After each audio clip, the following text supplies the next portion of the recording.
Welcome to Rock and Roll High School, your choice for in-depth and personal conversations with the most legendary artists in the history of contemporary music. Come with us as we explore the albums and songs that have become the soundtrack of our lives. Here's your host, Pete Ganbarg. Hi, everyone, and welcome to Rock and Roll High School. My guest this week is singer, songwriter, drummer, record producer, podcast host, and three-time Grammy Award winner, Narada Michael Walden. Growing up in Kalamazoo, Michigan, Narada started playing drums at a young age and eventually would join up with some of the most accomplished musicians of all time, playing and recording with Jeff Beck, Jaco Pastorius, Herbie Hancock, Allan Holdsworth, Pat Metheny, and the Mahavishnu Orchestra with Mahavishnu John McLaughlin. After recording multiple solo albums as an artist for Atlantic Records in the 70s, Narada segued to the other side of the glass and started his storied career as a record producer, a career that has seen him win 3 Grammy Awards and produce an astounding 9 Billboard Hot 100 number ones, including all-time iconic hits for Whitney Houston, Mariah Carey, and Aretha Franklin. Narada also hosts the podcast All In with Narada Michael Walden, where recent guests have included his friends Patti Austin, Omar Hakim, Mahavishnu John McLaughlin, Journey's Neil Schon, and Carlos Santana. Narada joined us recently from his Tarpan recording studios in San Rafael, California, for a candid look back at his incredible career. Only love you are right now. Your taste is twice as sweet since I found out how. The more I love my life, exactly how it is.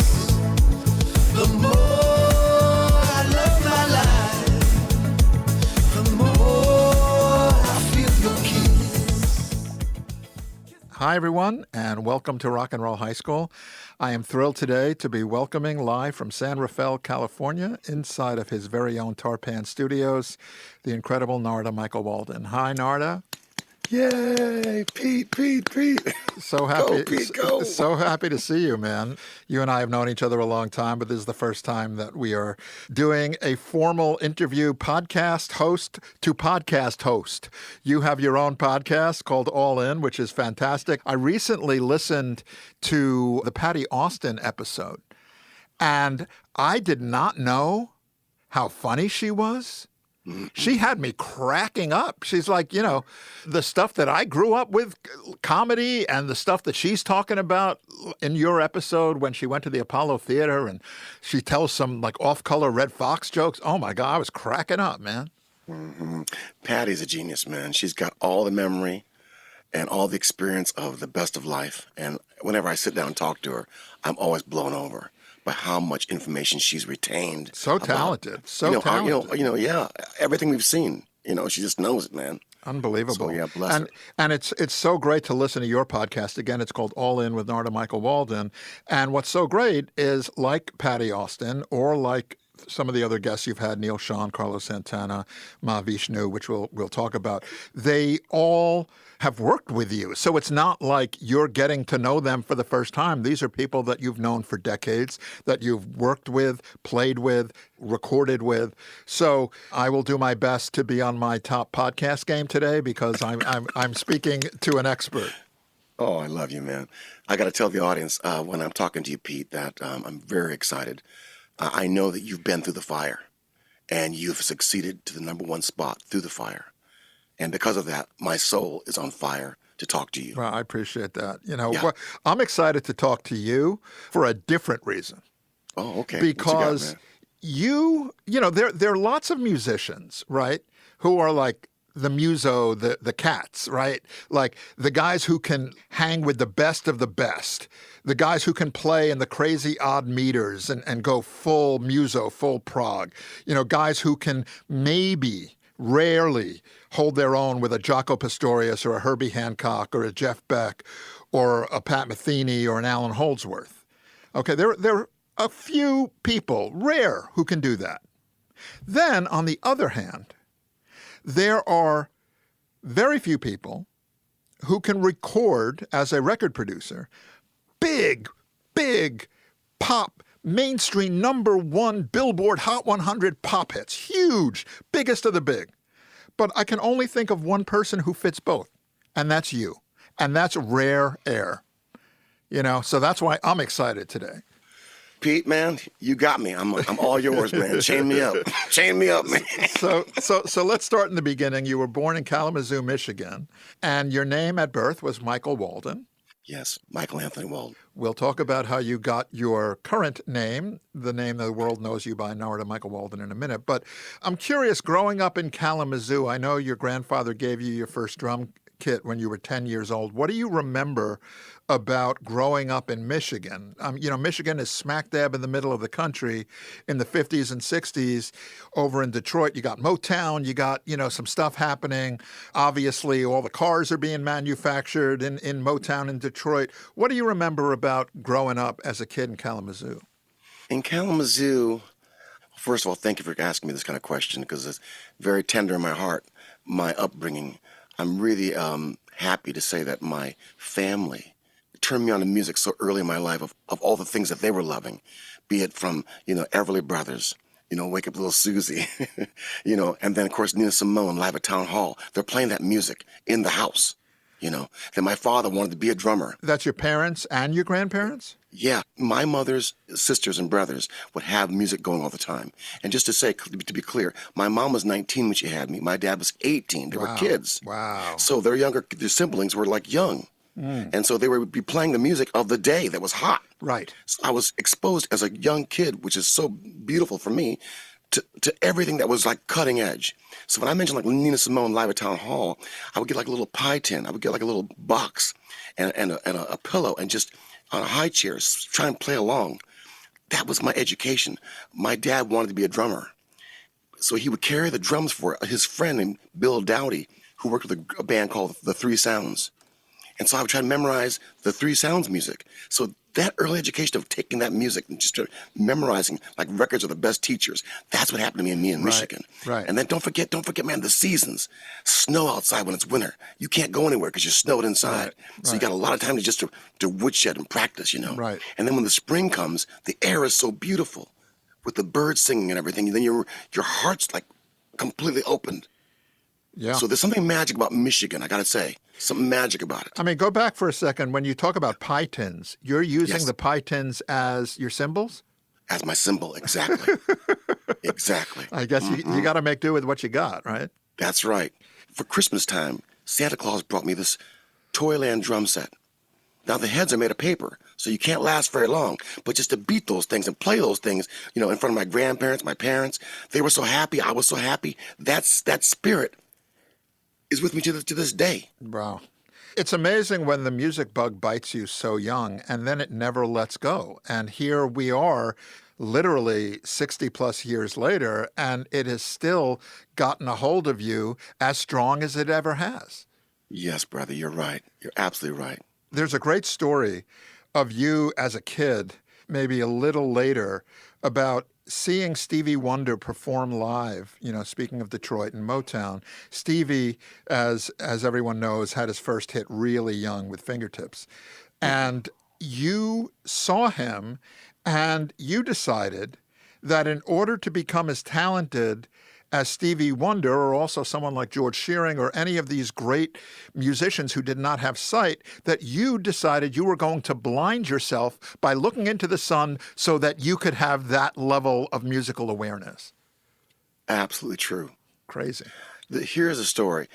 I used to Carry in the Snow Ray Charles live album, and that album of him doing What I Say and Drowning My Tears and everything on that album was just so perfect. He's another genius. Then you had George Shearing with Peggy Lee, so genius. Then you hear about this new cat coming on the scene who plays drums better than you do, named Stevie Wonder. I'm like, no, he can't play better. He's blind. How can he even play drums? But I go to see him in Chicago at the Regal Theater in Chicago, and they walk him on the stage, and the screaming is like Beatles. He became that big on that Fingertips record that when he kind of walked out like an alien, they're screaming, they're screeching. When he gets to the microphone, he's in complete control. I mean, his voice is high, but he knows what he's doing.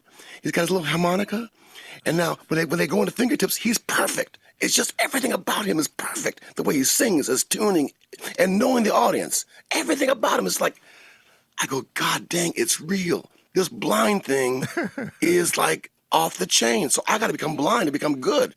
So that summertime, there was an eclipse in Chicago over the sun.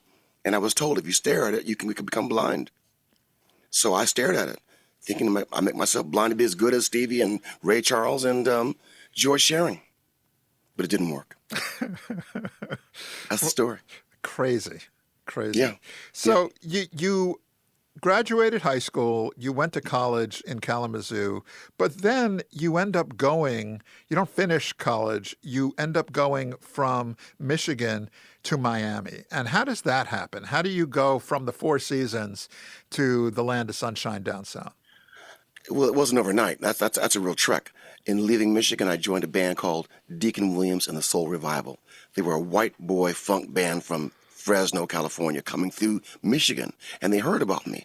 As it turned out, they had a big school bus, and they were traveling, and they said, come join us, And I just finished my last exam that day for the third semester of being at Western Michigan University. So I threw my little drums in their school bus, and we went to Flint. In Flint, Michigan, I played these like little hole-in-the-wall dives. But it was so great education to go around the place playing dives, cement floors where people come in that work hard, and you got to play the right kind of music to make them feel good. So that education kind of got me all the way out to California with that band, Deacon Williams and Soul Revival.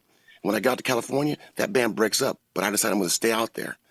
So then that was a hardship thing. I was trying to make it in California, in L.A. Oh, my God, what I went through down there was incredible. Working as a shipping and receiving clerk, trying to make ends meet. But eventually I got a phone call from a cat named Sandy Turano who played guitar with Edgar Winter. He was in Miami. This is just after the first Mahavishnu Orchestra album of Inner Mounting Flame came out, which also I was woodshedding on because I was just blown over by it. Right, this is long before you met Mahavishnu. Yes, but I fly my first flight to Miami to go meet Sandy Turano. And when I get down there, he's an awesome guitar player. That's funny, because you ended up in California from Michigan, but you didn't fly. You were on a bus. Yeah, that's right. But my first flight is actually from L.A. to Miami. How did you and Sandy Turano know each other? He heard about me. There was a bass player out in L.A. named Greg Fell, or Greg whatever it was, and he was a great bass player. And he had, I think, gone down to Florida. Somehow or another, he contacted with Sandy, and then Sandy got a hold of me. It was out of the blue. It's funny how it worked out, but in going down there, it was perfect because the music that they were turned on to at the time was very like fusionistic. Stretch out, playing 5, playing 7, playing 9, playing 11, playing all these odd meters loud and strong. Had you done that before as a drummer? Well, because I had studied on that Mahavishnu Orchestra album of Inner Mounting Flame at Art Hackley's house where I was living in Pasadena, California, I was turned on to hearing Cobham in 9, in 5 and 7. So that was my education, really, that album. But never had I really played live in those time signatures until I went to Miami. But Sandy was listening to the same music and had the same influences. Exactly. Right? What I found interesting about Sandy is there was a song that I kept hearing on the radio in the late 70s as a kid called If You Want It by a group called Night Flight. And that was Sandy's group. I didn't realize that. That's true. With the great Howard Johnson. Amazing. So you guys, you form a group with Sandy. I did. We called it the New McGuire Sisters as a kind of an off-the-wall thing. And the band was very progressive, extremely progressive. And the thing that I loved the most was I mic'd my bass drum through a SVT amp, a big old amp. So the bass drum sound would be like huge, be like John Bonham, Led Zeppelin. So almost sometimes didn't even need a bass player sometimes. The bottom end would be so banging. And I could just go out there, man, and just taught me how to just go out there. And then the band moved from Miami up to Connecticut on a farm where we could just have a big barn and keep practicing and playing. And we brought in a cat named Ralph Armstrong from Detroit to play bass, and he'd be 17 years old. So now we have a real bass player to play with. Before you get to Connecticut, though, okay, I heard that when you were in Miami playing with Sandy, that you were meeting all these amazing musicians down there. That's where you met Jaco. Yes. That's where you met Patti Scialfa, who's now Mrs. Bruce Springsteen. What was going on in Miami in the early 70s that... Everything. It was on fire. You know, let me tell you, there's a cat I met named Stan Samoli. He was a great guitar player himself, and he taught at the University of Miami. And he would say, I know you're not going to school down here, but just come over and just see some of the kids. I'll go over to the school. It'd be on fire. Hiram Bullock is jamming. Pat Metheny's there jamming. His band is kind of, working out, with the drumming, Danny Gottlieb and Mark Egan on bass. Wow. Dixie Dregs would be up in there playing. All these cats. Patty Scalf was walking around, gorgeous with her red hair, singing Joni Mitchell songs and writing her songs in the little piano room in there. Are they all students at the school? They're students. Wow. They're all students. Not Jocko. All the other people were all students. But Steve Cliff Morse? Carter. Steve Morse from the Yeah. Dregs? Wow. Yes, Steve Morse, exactly. We're students. And then down the street, Stan said, but there's one more guy you got to meet. He says, you got to meet this cat named Jocko. I said, why? I got to meet him. He said, well, because you might like him. So I go down the street, and he's playing at this club, and he's funky as hell. And not only funky, but he's dancing around on the stage and kind of having fun about it, I was like, oh, I do like this guy. He's kind of like I am, kind of crazy. And so we meet up. He says, come on my apartment. We'll jam together. So next day I go to this apartment, drum set in his little apartment, in his bass amp, and we start just rocking. And we fit together like peanut butter and jelly. Wow. And then he says, okay, you hold 4-4, I'll play 7 against you, and then we'll flip it. You play 7, I'll play 4-4 against you. I said, oh, you like that, huh? So that was how we kind of got our friendship going, all this craziness together. Wow, that's unbelievable. Yeah. And I didn't realize that you were the one who introduced Jocko to Weather Report. Yeah, fast forward, exactly. A few years later, but I read that when Jocko met Joe Zawinul from Weather Report for the first time, he said, my name is Jocko Pastorius, and I am the greatest bass player in the world, to which Joe Zawinul told him to fuck off. Love that story. Well, this is how it really goes. Okay, that's kind of true. But check this out. It gets even more serious than that, because there's a song that Joe had composed for Cannonball Adderley as a tribute, and the song is called Cannonball, and it's quite, deep. And he's teaching us the song, and as he's teaching us the song, Jocko, who's so affluent on the bass, starts adding these little things, harmonics and things that are just like gorgeous, but and Joe stops and says, don't play that shit on my song. And it was like a knife in the room. Because it was like his audition. Right. And I'm there checking it out. Wayne Shorter standing there. Alex Acuna standing there. It's a big deal. So then Jocko kind of melts. He puts away that ego facade. And he just like learns the song. Right. And that's when he became Jocko. Right. That you guys know. Everything precise where it belonged, not just because you could play it, right, but where it actually fit perfectly. So it was Joe Zawinul that really put him in the fire. Right. He was used to showing off, and here's Joe who's like, we get it. Shut the fuck up. That's right. That's right.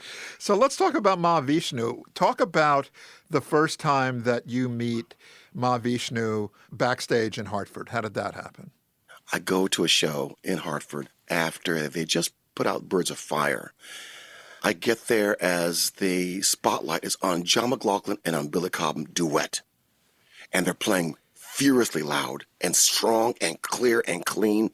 In some odd meter, could be 17, something like that. But I'm telling you, they were out there. And I had to just really, really scope it out, man. I mean, I'm that kind of guy. I want to know what the hell's going on. I go right up to the lip of the stage and look up in his eyes and see what is he doing. And sure enough, his eyes are back in his head, and the sound was like bullets screaming out of the amplifier. Perfect. I mean, just the precision of a genius. And Cobham on his clear 5 drums, loud as hell. Genius. Clear and clean. Everything precise. And they would stop on a dime and go back at it again. Wow. And the audience was just riveted. We had never seen anything like it. Is this the first time that you were seeing both Mahavishnu and Cobham live? Yes. It scorched my brain. It changed your life, literally. It melted me to the point where I go, this is what I need to do. Because the God force was coming through so strong. And the music was so powerful. I knew if I went that direction in my life, I would live. I knew the other directions in my life could kill you. Drugs, alcohol, anything in the rock and roll worlds could kill you. But these guys were like pure. Right. And just like the techniques they had was out of this world. So it just changed me. And I met a disciple in the audience. I said, please, I got to meet Mahavishnu tonight. I'm here. I know a girl in Miami I met down there who was also meditating on Guru named Ina Carmel. And then when I mentioned that name, he was like, oh, you do know. So he took me out of the audience, a nobody, back around the stage, back around the curtains, back around the back room where they were. I could hear Cobham there talking. I couldn't see him, but I could hear them talking, about Elvin Jones and John Coltrane and going on and on and on. And who is he talking to? He's talking to Jan Hammer, right? Yes, exactly. They're having their own conversation in there, all high after the show. And then Vishnu pokes his head out and says, go in that little room and I'll talk to you in about 10 minutes. So I go in this little room and I wait in there. And when he comes in, it's like Abraham Lincoln walking in there. And he has a kind of very strange accent, kind of English black. Hello, brother, how are you? I said, oh, I'm fine. My name is Michael Walden. I play drums. I want to be like you. I've never seen anything like you. And he said to me, it's largely due to my prayer life, my meditation life, that's coming through. I said, I know. I see in the back of your albums, these poems by your guru, Sri Chinmoy, and your meditation. He says, you know what? He looked at his watch. He said, I'm going to see the guru at 6 a.m. in Queens, New York. And that was kind of calculating in my brain. That means after that big concert he just did, and talking to me, he's not going to sleep. He's going to drive all night back to Queens and see the guru at 6 a.m. That was phenomenal to me. The energy level was just like something I had never heard of. So he blew my mind. A week later, I get a phone call from him saying, okay, go meet the guru tonight in Norwalk. I can't be there. I'm going to L.A., but I want you to go meet him. I said, oh, my God. I brushed my hair back. I shaved my beard off, put on some little white clothes, and went down to the meditation and went to go meet him. And that night changed my life. That night changed my life, Pete. At what point, because the timeline is not as literal as it's like you meet him, he gives you your name, you join Mahavishnu, like all these things start happening, but they don't happen one right after the other. So what comes first? When do you join Mahavishnu Orchestra? When does the guru give you your name? What's the timeline there? Okay, I became a disciple. I started meditating once a week, seeing him, and growing over about a year's of time, and joined another group of disciples called Jatra with Omar Mesa from Mandrill, and put a band together with Gail Moran on keyboards, and started playing with them, and got a little house down in the Norwalk area, and worked as a busboy at Mario's place, picking up spaghetti dishes. All that was going on while I'm kind of developing my friendship with Mahavishnu. He would call and say, come down to my restaurant in Queens. I would go down there and play on the guitar case with him in 7 or 9 or some odd meter. Then we'd go another time and play on the drums. Just becoming friends, And then about a year after that, I got a phone call. I want you to join the Mahavishnu Orchestra. Wow. Would you join the Mahavishnu Orchestra? So that came in December of 73. So did you replace Billy Cobham? No one can replace Billy Cobham. But he had left. No one. He had left the band. I don't know if he left. No, I don't want to speak about that because that was between him and Mahavishnu. That was never spoken of. But all I know is I was asked to join, and and my guru was so smart. He said, never compete with Billy Cobham. Right. He said, just be the best of you. And that set me free. But you were the only drummer when you joined the band. Yes, that's right. Got it. As part of the second iteration of the Mahavishnu Orchestra, Jean-Luc Ponty was also part of the group. That's correct. That's crazy. What was that like? Beautiful. I loved him. I was a fan of him. And he's very funky and very soulful. And he understands the groove. See, a lot of cats can play like, on odd meters, whatever, and then you don't really understand what they're playing. Whereas Jean-Luc Ponty is so musical. Doesn't matter if he's playing 7 or 9 or some, odd meter. He's bringing some music in there. It's like, so you can grab on to what he's playing. So it's easy to play with him, And he always wanted you to break it down soft at the top of the solos. So you could just really build and build and build and build and build. So he was a lovely, lovely man to play with. Don't forget, we also brought with us from the New McGuire sisters, Ralph Armstrong on bass. He was 17 years old playing with that band. Don't forget, we also brought Gail Moran from the Jatra band. Here she's playing keyboards. Yep. So it's kind of like a new thing altogether, And Jean-Luc Ponty plays violin. So yes. That was a new color to the sound of what Mahavishnu was doing musically, wasn't it? No. Mahavishnu had Jerry Goodman on the first go-around from Flock out of Chicago. Oh. He was a monster on violin. I see. Yeah. That's the first Mahavishnu Orchestra would be Jerry Goodman on violin, Cobham on drums, Jan Hammer, of course, keyboards, Rick Laird bass, and Mahavishnu. That was the 5. Then in returning, the new second band of us, it was like those same 5 again sounds, plus orchestra. He really wanted to go orchestral more. That's why my first album was Apocalypse with George Martin producing, the Beatles producer, doing his thing with the London Symphony. Right, with Michael Tilson Thomas conducting. I mean, it's crazy. And one more thing you may not know, Pete, before we actually recorded that record, we did one live show in Buffalo with the Buffalo Philharmonic with Michael conducting. Wow. A song called Hymn to Him. And it was awesome to hear the full orchestra play live. I never get over it. Jeez. The sound. I mean, there's so much, and we're going so fast. I have to back up a second. Talk about the time that you jammed with Mahavishnu, and all this fire's coming out of his fingers, but his face is emotionless, so that you had to actually shut your eyes, or else you couldn't keep going. Yes. Okay. This is before I actually joined the Mahavishnu Orchestra. I'm a disciple now in that year of development. And I now go to my second concert to see Mahavishnu Orchestra play in Tanglewood Preserve. And it's outdoors. And they are awesome. This time, Jan has gotten even stronger on the synthesizer. Because now he's spitting back at Mahavishnu the ideas that Vishnu's playing even louder and stronger. Like mighty. But this time, after the show, I get a chance to actually meet Cobham for the first time and touch his hand. And his hand's soft like a baby. I can't believe all the fire in the little baby hands. So then Vishnu says, hey, you live not too far from here. I said, well, I live in Canaan, Connecticut. He says, help put my double neck guitar in the back of the station wagon and drive me to your house and we can jam up there. I was like, really? He's serious. We put the Rex Bow guitar, double neck guitar, in the back of the station wagon, and I'm driving him to my house. And he's falling asleep in the front seat. I can't believe it. I'm driving this genius to my house.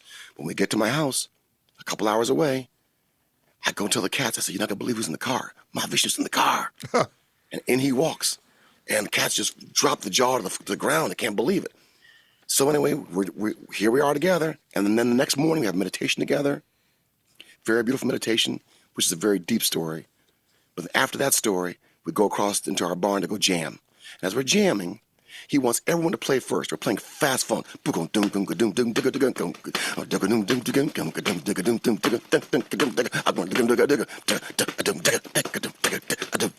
Like fast, you know? And he wants Sandy to solo first. He wants the piano players. He wants Ralph Armstrong to solo. Then it's his turn to solo. And he's sitting in a high chair. And he looks at me. If I'm sitting here, and it's his time to solo. And you hear the sound of like Vishnu on fire. Clean, raw, like the way he is. And you expect when you look at him, you're going to see that. You don't. He's purposely showing you a stone face like this. But the sound is Hendrix and Vishnu all mixed together. Incredible. So I decided quickly, shut my eyes. Don't look at him. If you look at him, you can drown. So just shut your eyes and fly.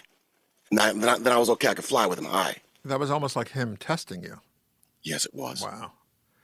It was. You mentioned the meditation that you guys had done the morning of that day. And I heard a story that you heard a water faucet leaking. Yes. But it actually wasn't a water faucet. It was Mahavishnu's tears while he was meditating, and they were falling on the floor. Yeah. You want me to tell that story? Please. The morning before we jammed, as you were saying, he came to my little cabin to have meditation. I had built a beautiful shrine, a 3-tiered shrine with a guru's picture, and Guru would say, put a picture of yourself as a child, you know, and I put flowers, hand-picked flowers from my garden, and some candles. And the floor would be wood. And we go together and sit on the wood floor. And now I'm really, you have to understand, I'm so humbled to be next to him. I can't believe it, quite frankly. And he kind of bends down to begin the meditation, you know, and then he sits properly to meditate. I'm next to him. The meditation goes on, 10 minutes or so. And then I can hear this sound like,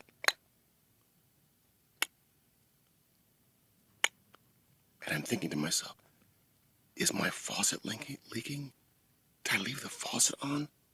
I hope I'm not disturbing him. I hope I'm not bothering him. Should I get up and go turn it off? And then I hear more. But I just try to just stay high and meditate. Then he bows down to touch the ground. And I do the same thing. I bow down to touch the ground.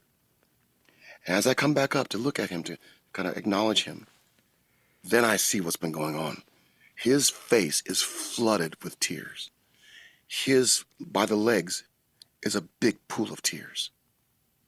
And then that's when it hit me, how deep this whole situation is. Wow. Yeah. Unbelievable. Going back to the Guru, talk about when you finally got your name.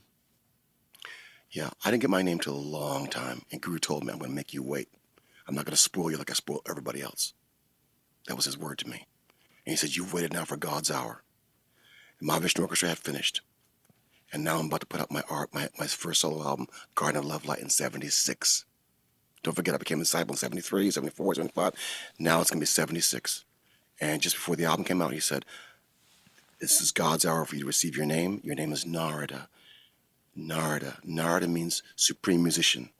Narada's soul brings from heaven to earth light, delight, and compassion, and takes back to heaven from earth sufferings. So, and then he went on to tell me long stories about the Narada and the Bhagavad Gita in India. There's a great sage in India who could appear and disappear and do all kind of magical things. And he told me a story about Narada and this Narada waiting for God's hour in India for folklore, which is a phenomenal story. So that's how I got my name.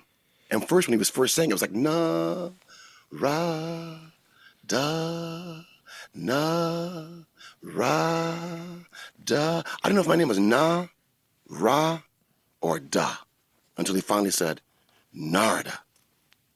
Narada. Yeah. And you said that all happened in 1976. Yes, just before the release of Garden of Love. Well, 1976 was a big year for you because not only did you make your first record for Atlantic with the genius Tom Dowd working together with you as a producer, but also in 1976 you produced an album for Atlantic with the trumpeter Don Cherry. Wow. Right? And then also in 1976 you played drums with Jeff Beck on his album Wired, produced again by the genius George Martin at London's Air Studios. So this is all happening, and I want to remind everyone who's listening, you're maybe 24 years old at this point. No, I'm a little younger, maybe 23. Just like, yeah. Because also, don't forget, Wired was actually 75 recorded. Garden of Love Light 76. It didn't come out till 76 maybe, but I recorded it in 75. So how do you get, I mean, that's a big year, 1976, man. Yes, it's true. But it's true. How do you decide after leaving Mahavishnu?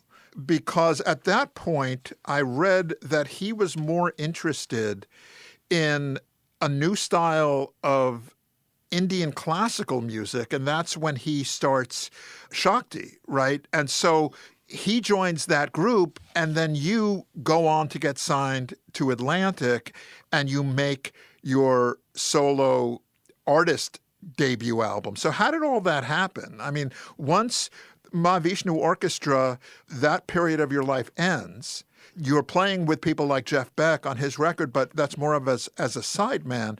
How do you decide, one, you want to make a solo record, two, why do it at Atlantic? I know that Epic paid for the demos, right? Yes. Oh, my God. You've done your research, Pete. You've done your research, man. But you tell us how you ended up at Atlantic. Oh, Pete, okay. After Mahavishnu Orchestra broke up, you understand something. Mahavishnu is my hero. I'm his puppy dog. And I just loved him. I love him.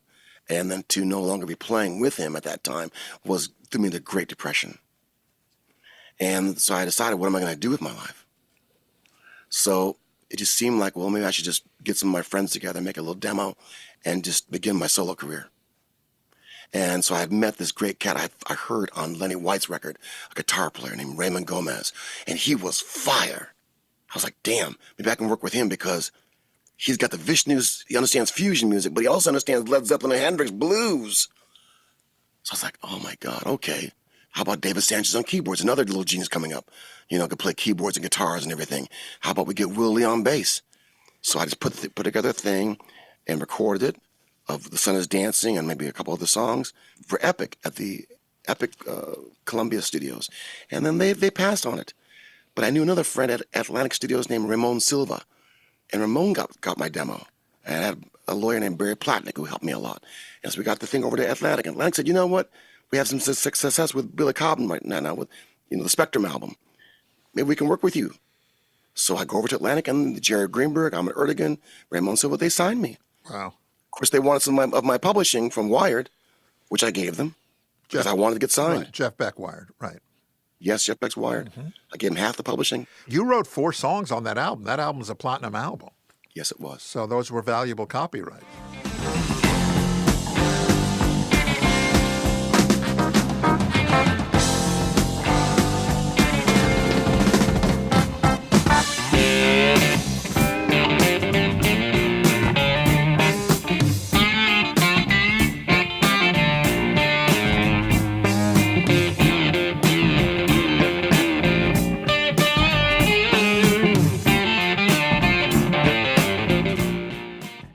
That's my first gold album, is Wired. Wow. And I got $40,000, money coming to me.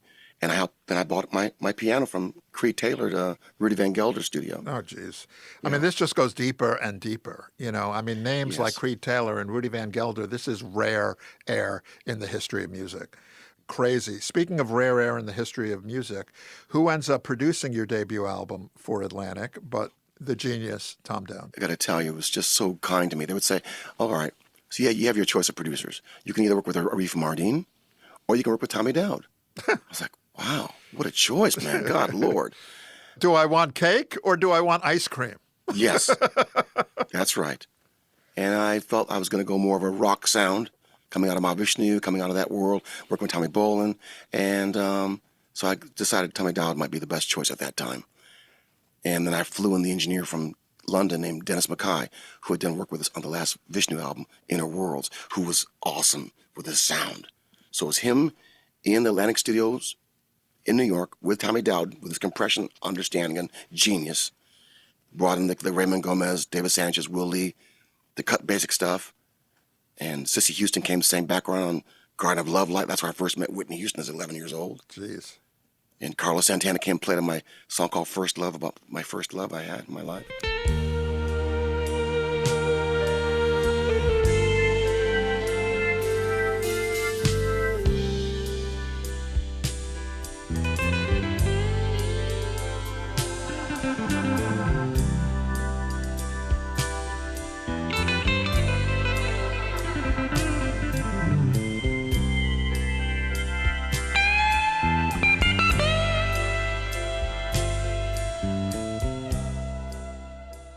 How did you and Carlos meet? Through Guru. When I went to Mahavishnu's house for the first time, after I became a disciple, in walked the living room from the kitchen, the superstar Carlos Santana. Wow. And I was like, damn. You know what I'm saying? He was huge. At the college I went to, every dormitory would be smoking the little grass and playing his records. Right. Huge. So here he is in the living room. Right. If this is 1973 when you become a disciple, he's already done Abraxas. He's already done Woodstock. He's already, he is Carlos Santana. Yeah, that's right. That's right. And he was so kind, so kind, and always talking about God and what God wants and what God feels and how we feel and how we're, and very grateful. And so he just was a big light in my life. Patty Scialfa, your old friend from Florida, sings background on that first album as well. A song called Delightful, which I wrote for Tommy Bolin's band, and we played live with Tommy. That song, Delightful, when I wanted to go and cut it for my album, I had Patty singing background.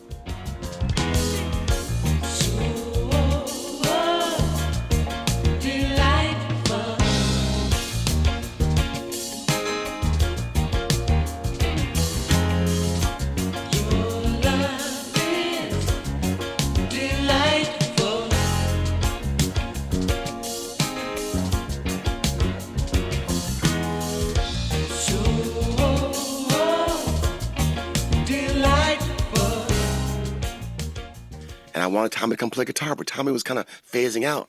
So I had Raymond Gomez come play that. Right. I mean, one thing we didn't talk about is that you chose to go and play with Tommy Bolin and left Jaco with Weather Report. That wasn't your scene. You wanted to go a little more rock at that point. That's right. It's really true. And Tommy offered me, said, you want to come on the road with me? And we'll have, my man from Vanilla Fudge on organ. I was like, oh, my God, you can put together. And Reggie McBride on bass from Stevie Wonder's band. You know, you on drums and Norma Jean Bell on sax, and we'll go kill. And we had a fantastic band. Oh, God, what a great band we had. This is crazy. And then, Yeah. so you make Garden of Love Light, and then you keep making records for Atlantic. The second album you produce yourself, I Cry, I Smile, with Hiram Bullock, your friend from Florida. Herbie Mann is guesting on that album. The third album for Atlantic, you change up a little bit. It's now 1979. There's more of a dance flavor in the air. You bring in the legend Patrick Adams to work with. Talk about that. Talk about Awakening a little bit. Well, Awakening, I was on my third album, making it in L.A. with Wayne Henderson from the Jazz Crusaders and all the L.A. hot shots, Greg Fillinganes and Jay Graydon and everybody who was hot in L.A. You know, Kenny Burke on bass, and Carlos came to play some guitar, and it was just a fantastic, adventure in L.A. And then I got a phone call from Jim Delahant, who was the big shot A&R for Atlantic. And Jim said, if you don't have a hit on this third album, we're going to drop you. And I suggest you come to New York and see what's going on, because they're dancing over here and a thing called disco is jumping off. So I just got married in 78, and I did not want to get dropped. I was, oh my God, to be dropped would be the worst thing in my life. So I went to New York, listened to what's going on, fell in love with Rick James. You and I, dun, dun, dun, we'll be together, dun, dun, dun, dun, dun. That's right, dun, dun, dun, dun, dun. And hear whatever's happening, boom, boom, boom, disco club, 4 on the floor, So, okay, this is not hard to do. This is not hard to do, I was raised with Stevie Wonder. I'm raised out of Motown. I'm raised out of Curtis Mayfield in Chicago. This is not hard to do. So, at the Hilton Hotel, I get my little clavinet, my Rhodes, and write 4 jams. And I'm so happy to be able to get the great Bobby Clearmountain to help cut me at the power station. So I'm cutting a song called I Don't Want Nobody Else to Dance With You, and I get the Brecker brothers to come play sax and trumpet with Randy and David Sanborn, Michael Brecker, and they put the great horn line on those things. Patrick Adams would come in and float around, play a little weird synthesizer if you wanted to, whatever you wanted to do, and Hiram Bullock play guitar. And I was very blessed to get success on that go-around, the third album. Right. Where Ahmet Ertegun's throwing a big party for me now. And so I had arrived in a way, So you took... It was disco that saved me. Right. You took Jim Delahant's warning, the A&R Yes. guy at Atlantic, to heart, and you come out with I Don't Want Nobody Else to Dance With You, and it's a top 10 R&B hit in 79, and the next thing you know, Ahmet's throwing you a celebratory dinner at an Indian restaurant in New York City.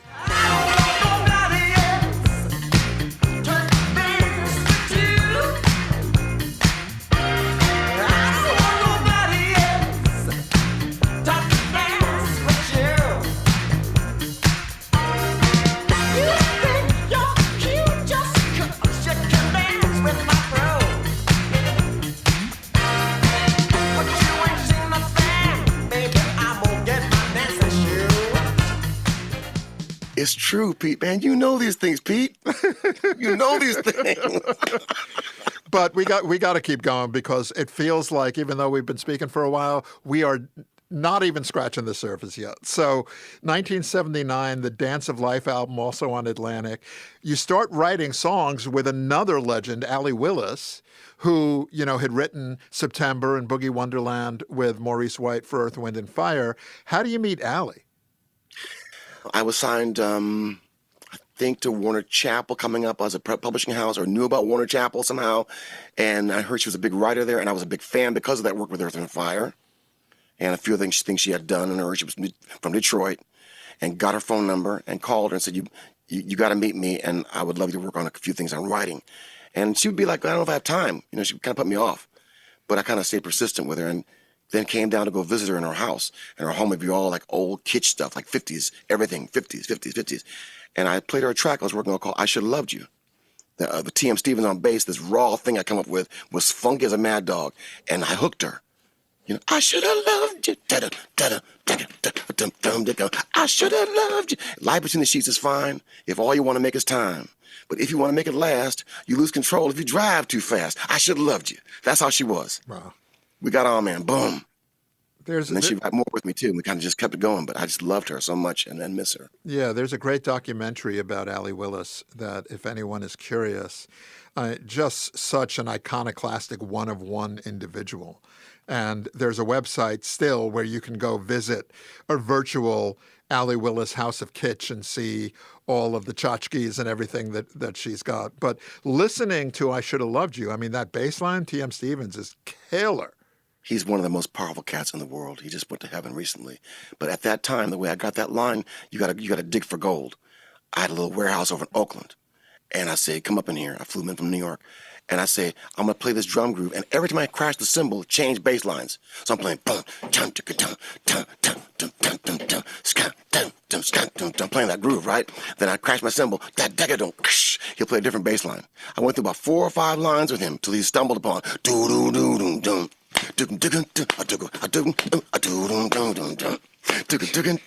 Just like that. But you got to dig for gold, man. I should have loved you. I should have loved you. Oh, when I touched you, it made too much of you. I should have loved you. I should have loved you. Oh, when I touched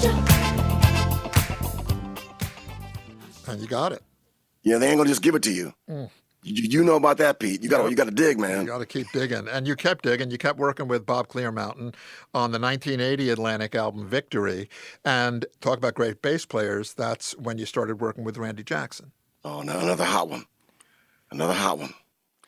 You know, when we toured with Randy, too, we toured with Shaka Khan, who you worked with, and Brothers Johnson. Yep. At the height with Stomp going on, and Wow. and You Love What You Feel going on, and I Should Have Loved You. I mean, we packed places all across America playing together, and that was something else, man. To be able to have, hold your own at that time. Randy musically would stay in your life forever. He's still part of your life. You guys played in Journey together. You know, that's him playing bass on all those Whitney Houston records. I mean, ridiculous. You know, there's a world that only knows Randy Jackson from American Idol, but it goes a lot deeper than that with the funk, for sure. That's right. And also, I got to say, people don't realize that Randy has the kind of ears. I could play him 3 or 4 different ideas and say, I think this might be the smash. What do you think? And he would definitely always pick what would be the big record. Wow. He had that kind of sensibility about him to know what would relate to the people. Yep. You know, he's from New Orleans down there. Yep. You know, so he understood the people. Yep. I love that about him. And nicest guy in the world, too. Every time I see him, you know, it's hugs and long conversations and catching up like an old friend. It's awesome.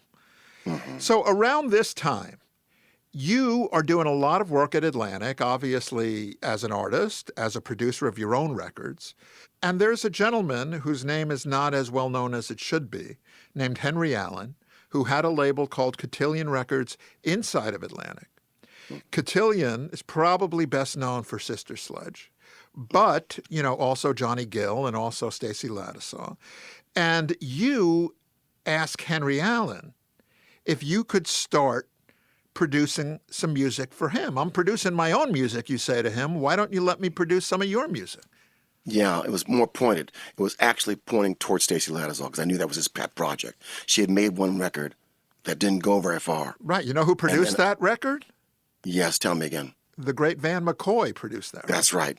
And who was a genius. The Hustle. But for some reason, maybe she wasn't ready yet. I don't know. She just turned 11. And I said, Henry, wait a second. Okay. 11 years old. Yes. She's just turned 11. Henry Allen had signed a 10-year-old. Yes, that's right. Nobody does that. Yeah, her first album, she was 10. So now she's turning 11.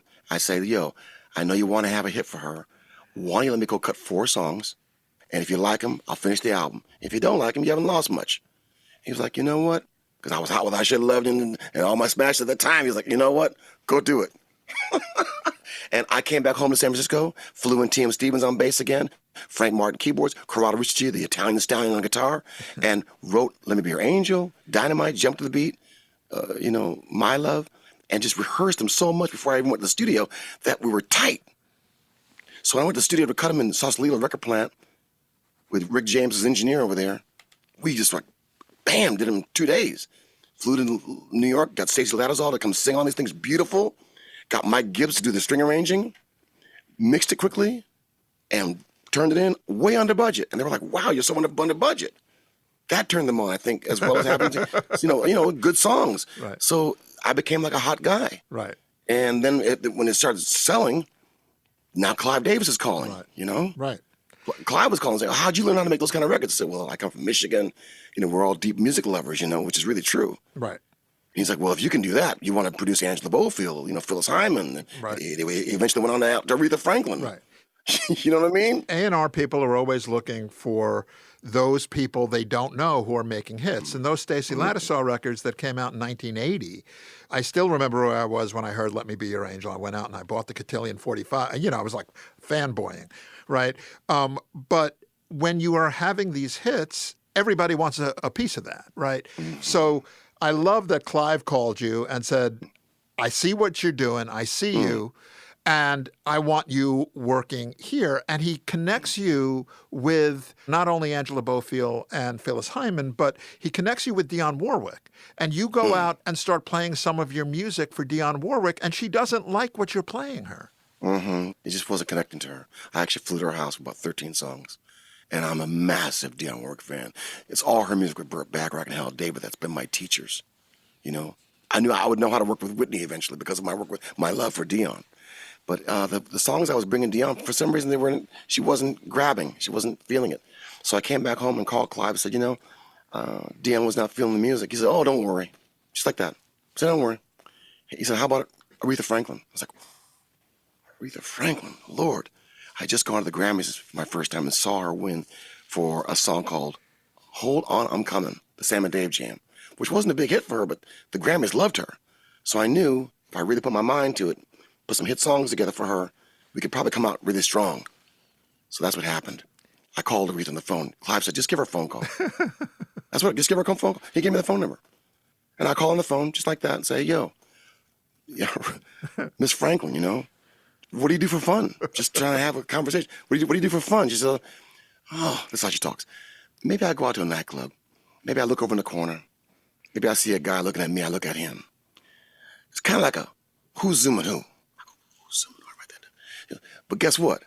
Just as soon as he thinks he's got me, the fish jumps off the hook. I'm like, the fish jumps off the hook. She keeps talking like that. And as soon as I hang up the phone, I tell Preston Glass, my partner, let's take what she's talking about and write a song. And that became Who's Zooming Who. The fish jumped off the hook, did not pay.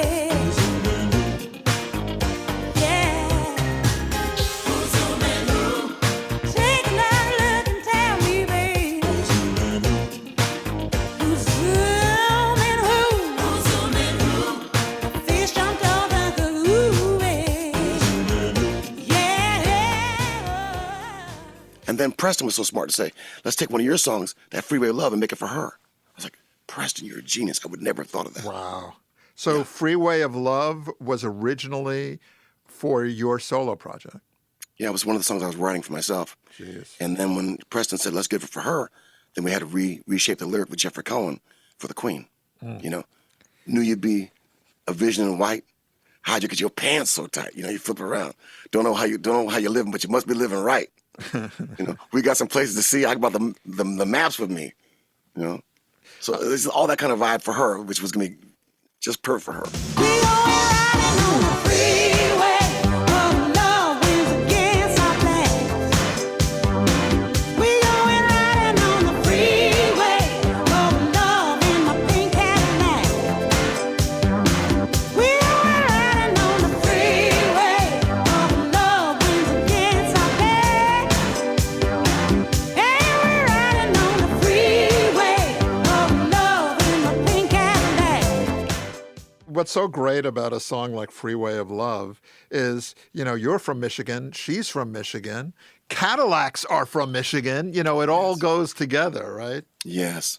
And I purposely put the Motown drum fills. Bang, ching, ding, that as soon as you hear that, you think Motown Detroit.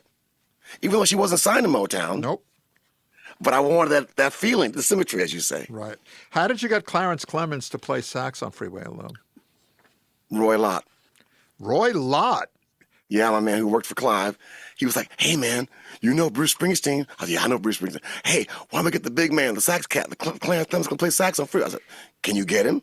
I'll try. And sure enough, here comes Clarence Clemens to play on the Aretha Franklin's track. Now, Aretha hasn't sung on it yet. It's just he's coming in to come play on it in San Francisco. He's over here. And my friendship with him was like, bam, he's such a big heart, big guy, and so loving. And we put that solo down. I was like, man, this is great. So that's how that happened with Clarence in the very beginning. And then you and Clarence would end up having a big hit together called You're a Friend of Mine with Jackson Browne in 1985, co-written by you and Jeffrey Cohen, who you mentioned. Years may come and go. Here's one thing I know. All my life, you're a friend of mine. To bring it full circle, there is a video of Whitney Houston and Dionne Warwick I just saw that. Yeah. singing your song, You're a Friend of Mine, on the TV show that Dionne Warwick co-hosted in 1986 called Solid Gold. It's there. I love it. I just saw it recently. And also, I was on Solid Gold, too. I loved being on Solid Gold. Yeah, man. That's coming together. You were on Solid Gold as a solo artist. Yeah, we did a song called The Real Thing off the Victory album. Wow. Did you do all those shows? Did you do Soul Train? I did Soul Train, did Divine Emotions. Wow. Yep. Crazy. You do American Bandstand? And Top of the Pops in the UK. Right. Top of the Pops, American Bandstand, all that stuff. Yeah. So you end up recording 7 albums at Atlantic. Who gets 7 albums? That's like, nobody gets 7 albums. Yeah, well, I'm very proud of all of them, and I'm really loving my friendship and my love for the Ahmet Ertegun, and Doug Morris came on the scene over there. Yep. My man Jimmy Douglas, the great engineer and producer, was over there. Yep. Just so much love coming down out of the New York, people.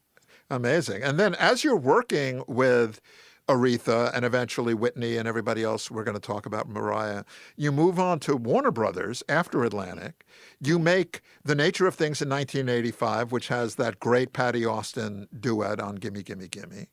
Divine Emotion, which you just mentioned, also on Warner Brothers Reprise, was a #1 dance record for you. Now the phone keeps ringing, because hits beget hits, right? So the guy who's playing in all these odd meters with the Jocos and, the Mahavishnus is now, having like the biggest pop hits of the time in the 80s on pop radio. And everybody is hearing this and they're calling you because they want some of that for them. Wow, Pete, man. You're on it, man. Thank you so much, Pete.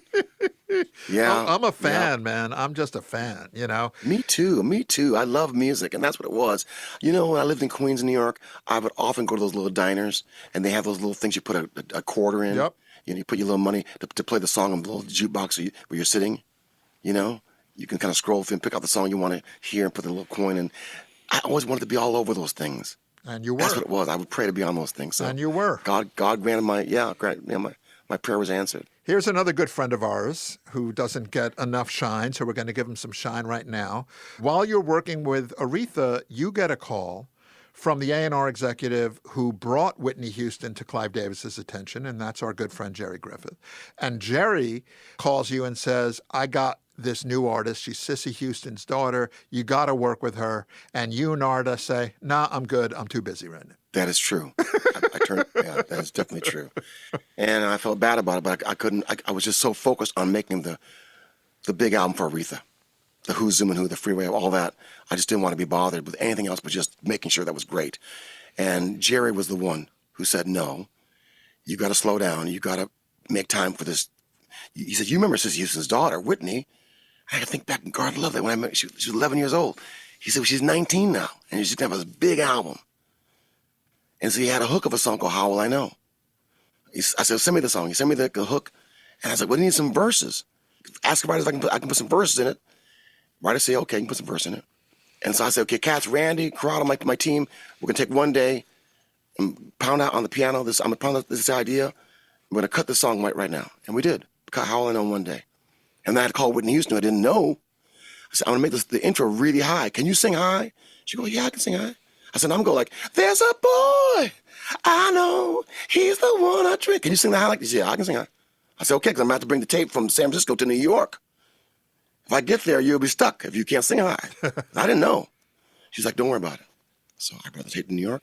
I go to Media Sound with Michael Barbiero. Michael's a bad boy. He's got the great mics in there and everything. And Whitney came in at 19 years old looking like $1 million. I was like, damn, she's gorgeous. And she goes to the microphone, and you start hearing the How Will I Know like you're hearing that record. She was killing it. She knew it. It was blazing. You know what I mean? I would say, well, just add a little harmony here, a little thing here, and come in and listen to it. And she'd come into the control room and look at me like Muhammad Ali, staring me down, hearing the loud playback of How Will I Know and then staring at me. I was like, damn, this girl's so confident. She will be a star. I can see what's going on. And that's what it was. And then I said to her, hey, have your mom come down and sing background. And immediately comes in Sissy with her team and starts singing How Will I Know. But the sound really became, I said, Whitney, go sing with your mother. That sound of them singing together is the sound of How Will I Know. How will I know if he really loves me? I say a prayer with every heartbeat. I fall in love whenever we meet. I'm asking you 'cause you know about these things. How will I know if he's thinking of me? I try to fall, but I'm too shy. Falling in love is so bittersweet. Well, let's go back for a second because you talk about how Jerry sent you this hook from George Merrill and Shannon Rubicam, who Yes. later became the group Boy Meets Girl, waiting Oh, for they're a great. star to fall, right? And they would also write I Want to Dance with Somebody. But they had this chorus of How Will I Know? That verse is just as hooky that you wrote as the chorus. There's a boy I know. Do you remember writing that and who you were with and what the inspiration was feeding off of George and Yes. Shannon's chorus? You know what it is? Yeah, it's I didn't write that lyric. The lyric would be Shannon. I wrote the melody. That I just banged on the piano and I felt what the melody should be, then sent it back to them for them to fill in their storyline. Got it.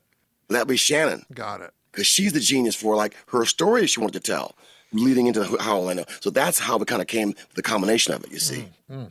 Yeah. And that started this run with you and Whitney Yes. with I Want to Dance with Somebody that George and Shannon wrote, you produced, So Emotional, Where Do Broken Hearts Go, I'm Every Woman from the Bodyguard, All the Man That I Need. It just goes on and on and on. I mean, there is a cover on Whitney's second album, an Isley Brothers cover of For the Love of You, which before he was famous Kenny G is wailing on the saxophone. This goes deep and deep and deep. Well, Kenny G at that time was going to be one of our artists, few artists to produce. Preston was going to produce some stuff. Walter was getting involved. We were all getting involved, and he was one of our guys. So Right. we had him play on different stuff. But to mention that song of Isley Brothers, For the Love of You, when Whitney came here to record the second album, she didn't know the material that Clive had picked out for her and that I had cut for her.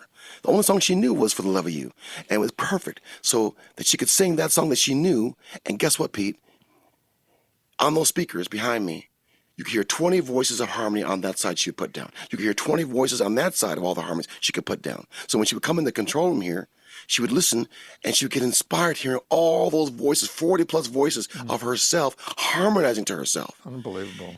That turned her on. That energy went into the next day of recording I Want to Dance with Somebody Who Loves Me. Right. Yeah, yeah. And even into the song she didn't like, Where Do Broken Hearts Go? Right. See, all those things, Pete, the way we did it, we cut everything, put lead vocals on them, backing vocals on them. They were done records, minus taking her voice, the demo track voice out and putting her voice in. Yep. Yeah. So I could turn her on, you see? Yeah, totally. I mean, that's what a producer does. Yeah. On that second album on Whitney, you produced 7 out of 11 songs, and that's a diamond album. So, this is becoming, from the pie tin cymbals, this is becoming a nice little career you got going now. Crazy. You're funny. You're funny. Then you get a call from Tommy Mottola at CBS, who is just signing a new girl named Mariah Carey. Yes. And this is all happening, bam, bam, bam. You end up co-producing Vision of Love. You end up writing I Don't Want to Cry, both #1 singles with Mariah. I had a vision of love, and it was all that you've given to me. I had a vision of love.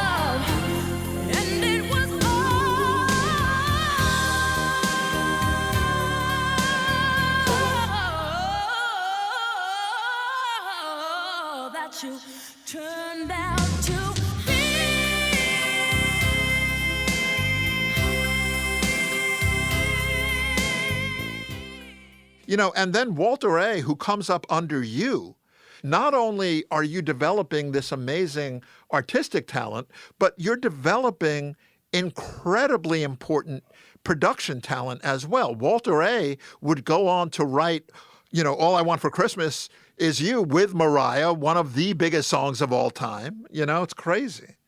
Yeah, it is crazy. And my assistant engineer, Danny Chappelle, for David Frazier, went on to become Mariah's engineer. So it's just, it's all beautiful. It's just, we were like such a hot team. Preston Glass, Walter, Corrado, Randy, such a hot team that all the muscles were flexed. They were ready to do anything they wanted to do in the world. Yeah. And they were flexing big time. Talk about how when you put Aretha and Whitney together to sing It Ain't Never Gonna Be, you mentioned Muhammad Ali earlier. I heard you talk about this session where Aretha and Whitney are in the studio recording for the first time, and Aretha is all business. Oh, God. Yes, it's true. This song, just to kind of set the stage, is a song about two women wanting the same guy. Whitney Houston is now a major, major star. Of course, Aretha Franklin is the great queen of soul, Aretha Franklin. So when I get to Detroit with the tape of the music, Whitney comes first, and we're all happy to see each other. And she's very relaxed. And she sits down on the floor next to me. You almost can't see her. She's kind of, in a lotus position on the floor.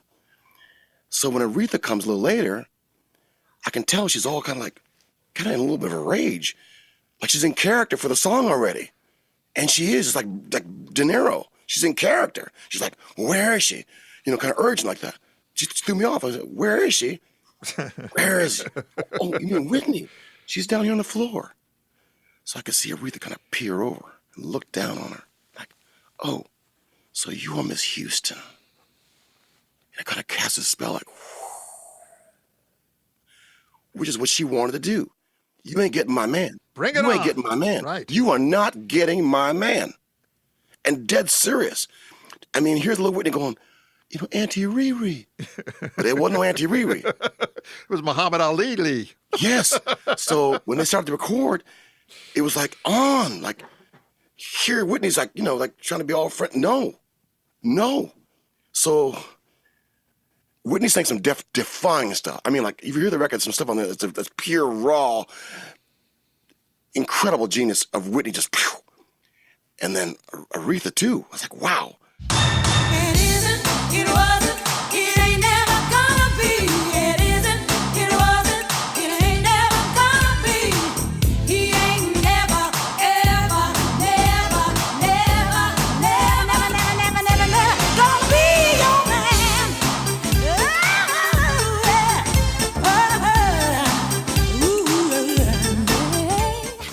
So then, when Whitney leaves, Aretha says to me, you think I should give her a call? I said, I think you really should, because it was so intense, And she calls her and makes up and everything. But I'm telling you, man, like prize fighters, real prize fighters. Well, that's how the greatest become the greatest, Okay. They don't mess around. They do not mess around. Talk about some of the other duets you cut with Aretha. You cut a James Brown duet with Aretha, a song called Give Me Your Love that wasn't a hit, but still, who cares? You also cut a song called Through the Storm as a duet with Aretha and Elton John, but let's go to another, probably the biggest duet hit that Aretha had, which was with George Michael. And I assume that was Clive saying, "Oh, Narda, I have something for you." Yeah, that's true. It's true. Yeah, Clive and George Michael had a conversation where George said to Clive, I really want to do a song with Aretha. And so Clive put his mind to finding what he wanted him to sing. And I got a phone call from Clive and a tape of a song they found called I Knew You Were Waiting for Me. So it was my job to take that demo and blow the life into it for the mighty Queen of Soul. Yep. And for the mighty George Michael. Right. And man, we went to town. I mean, Corrado Richie with his Italian synthesized guitar made all those cool bell sounds in the intro, which you had never heard before. Randy with a bass.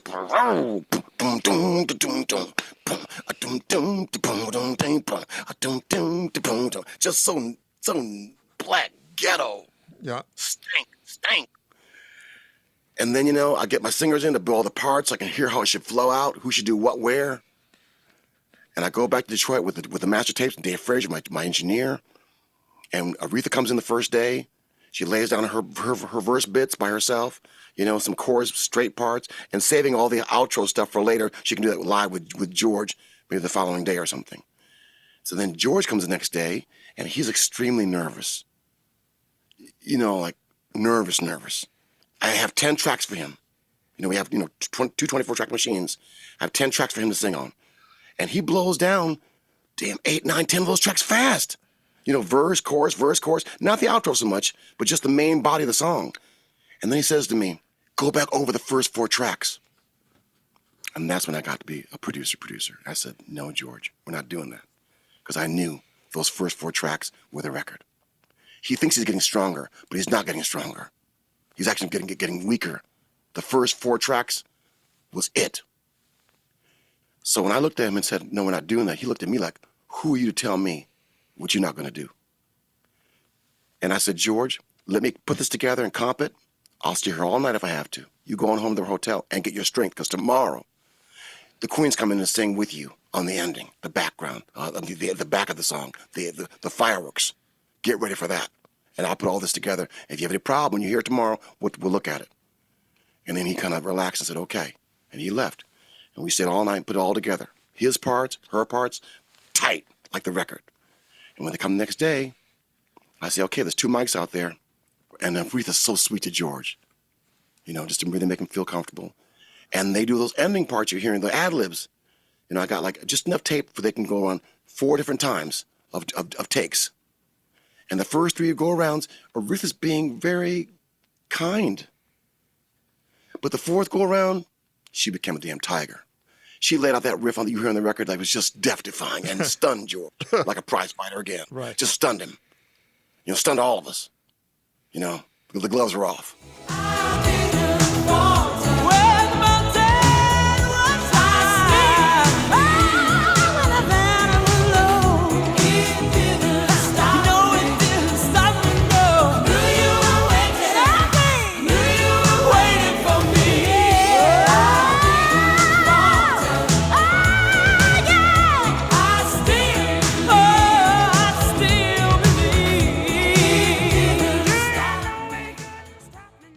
What's crazy is Aretha Franklin only had 2 number 1 pop Hot 100 number 1s in her career. Respect in 1967, and I Knew You Were Waiting for Me in 1987, produced by you. Thank you.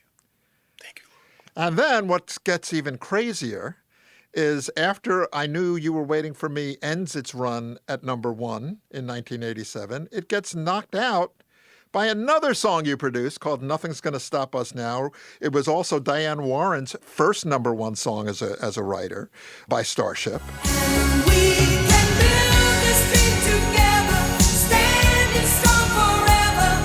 Nothing's gonna stop us now. And if this world runs out of lovers, we'll still have each other. Nothing's gonna stop us. Nothing's gonna stop us now.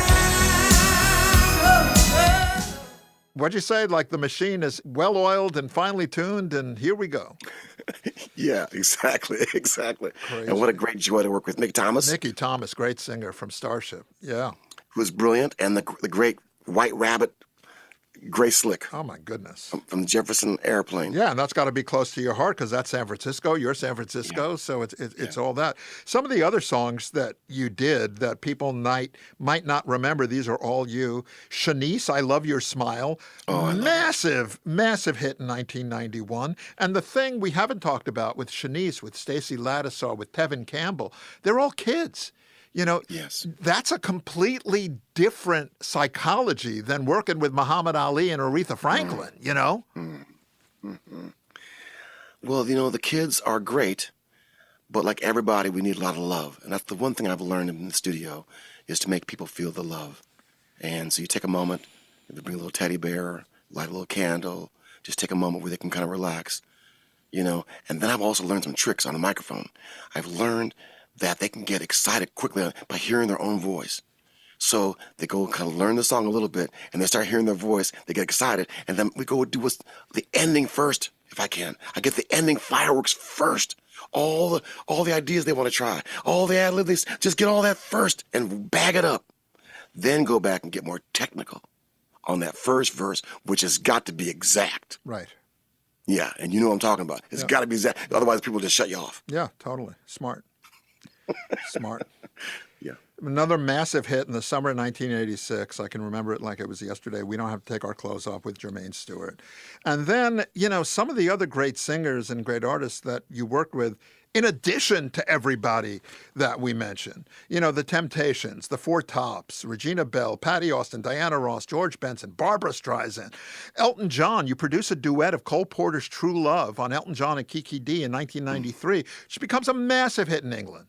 The OJs, you actually cut a Bob Dylan song with them, which becomes the title track from their album Emotionally Yours. There was a time when I was getting ready to come to you today where I was like, I'm going in the ring with Ali. I don't know if I'm ready. I need more training. That's great, man. That's so great. What's fascinating to me, like something like Lionel Richie, the song that you produced on the Dancing on the Ceiling album wasn't a hit. It's a song called Night Train, Smooth Alligator. But that album, Dancing on the Ceiling, was such a massive success, and Lionel Richie is known as the songwriter's songwriter. How do you get the great songwriter Lionel Richie to record an outside song that you wrote that he didn't? He loved Freeway. Wow. Just based upon Freeway. He was like, man, just give me something. So the song just kind of came to me. He's kind of crazy and energy. He loves the energy. I understood his vibe a little bit, hung out with him. We kind of became friends. He's very high and very sweet and very talky and into everything.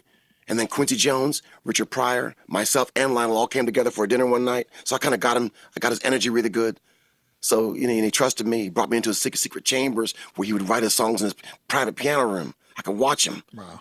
And, I went on to write like 11 songs based on his song titles and things that we talked about. Wow. I wrote a lot of songs for Lionel. Crazy. Oh, yeah. Crazy. We became friends. Real friends. You mentioned Quincy. Quincy, you've described as a mentor of yours. Yes, he is.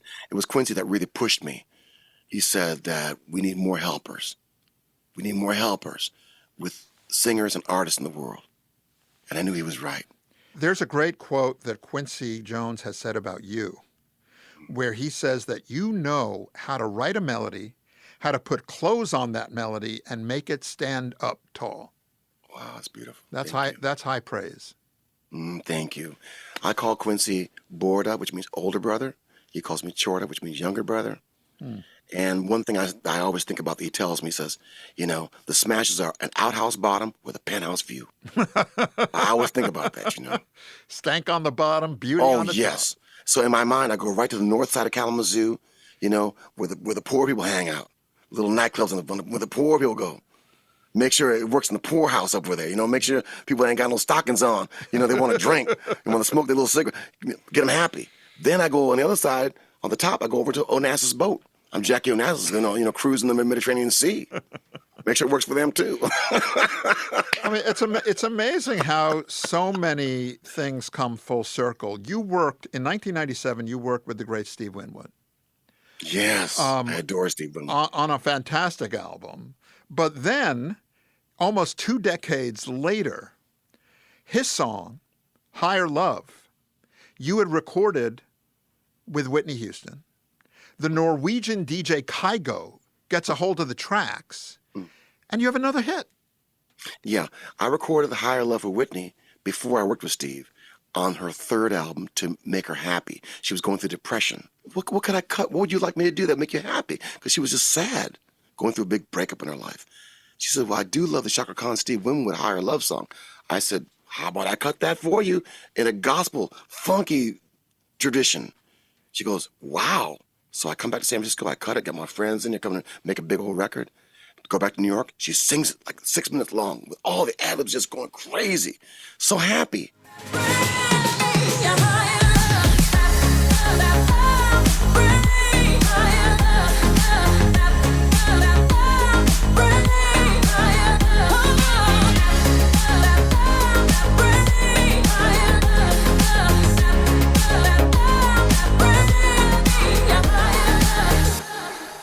barely ever came out as a B-side in Japan. Nobody ever really heard it. Kind of stayed in the vaults. And then when she passed away, I told Pat Houston, who runs her estate, that we should take it out, and I'll do a remix of it, and just get some new life on it. Yeah. So I did my remix, sent those parts to Kygo. Kygo does his remix on it. Another person in New York does their remix on it. Clive says, let's put the Kygo, because Kygo's is hot right now. Boom, you're right. Became a #1 all over. Big It was hit. really done through the love for Whitney. Amazing. There's a book you put out last year in June of 2024 called Narada Michael Walden, Drumming, Spirit, and Music. And the foreword of the book is written by Billy Cobham. Yeah, it's such an honor. Billy Cobham changed my life. All drummers have got someone to change their life. I could say, Mitch Mitchell changed my life from work for Jimmy and all that. There's so many people, like this unknown guy named Sandy McGee. A lot of people never heard of from Cold Blood, who was awesome.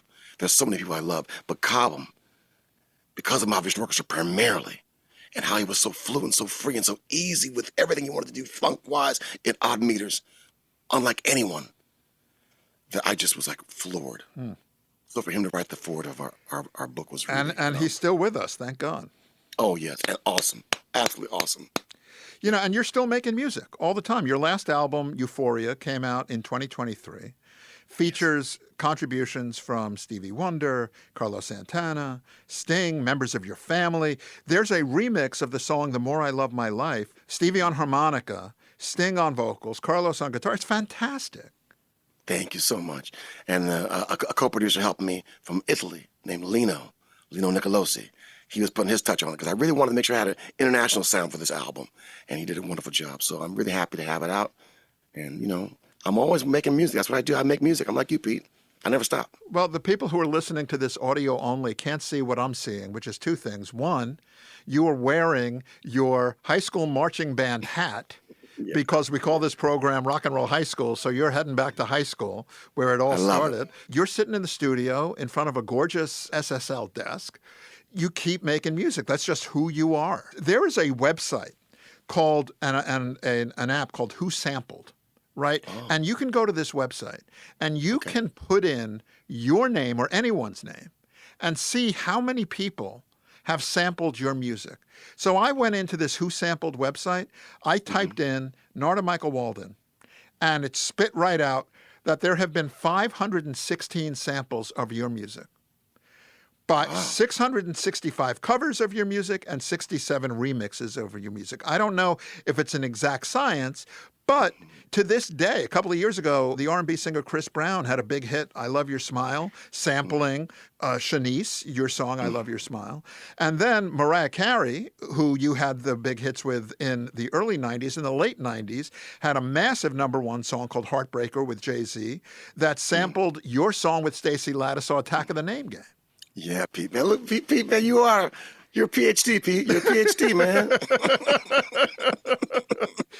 I love it. Thank you. It's been a lot of fun listening to all of this music again, getting ready for today. I'm just honored to talk to you, man. Oh, Pete.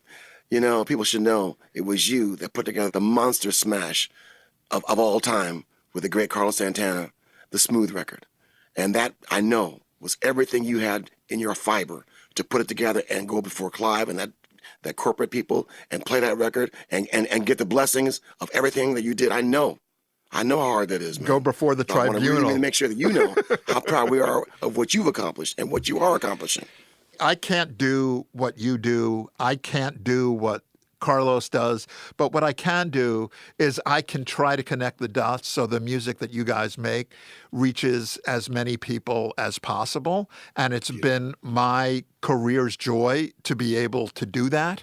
And now, to sit here with you so many years later and just talk about all the great music that you've shared with us and that you've made, starting out with the Pie Tins in Kalamazoo, Michigan, to today, it's just been an honor to speak with you, man. Oh, Pete, thank you, brother. I hope we can make some music together. Absolutely. Great. Absolutely. Yeah, man. So we'll do it again soon. Pete, you're incredible, man. Today, you really floored me. Your knowledge, your information is right on point. God bless you, man. Thank you for the music. Thank you, Narada.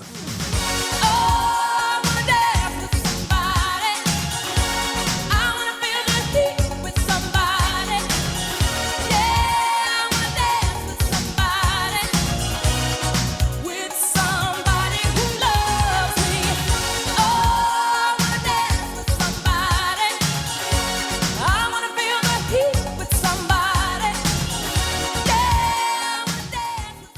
A very special thank you to Narda Michael Walden for joining us this week. Narda's career is now well into its 6th decade and is still going strong. For more info on everything going on with Narda, including his fantastic podcast, All In with Narda Michael Walden, check out his website at nardamichaelwalden.com. Thanks for tuning in. We'll see you next time for another episode of Rock and Roll High School. Rock and Roll High School is a presentation of Pure Tone Music. Produced by Pete Ganbarg, with assistance from Craig Rosen, Ron Robinson, Stefan Accardo, Joe Palmerico, Zach Kornhauser, Ross Owen, Elena Luvis, Claire Hudson, Steve Leeds, and Rich Mahan. Please visit our website at rockschoolpodcast.com for past episodes and information on what's coming next. All rights reserved.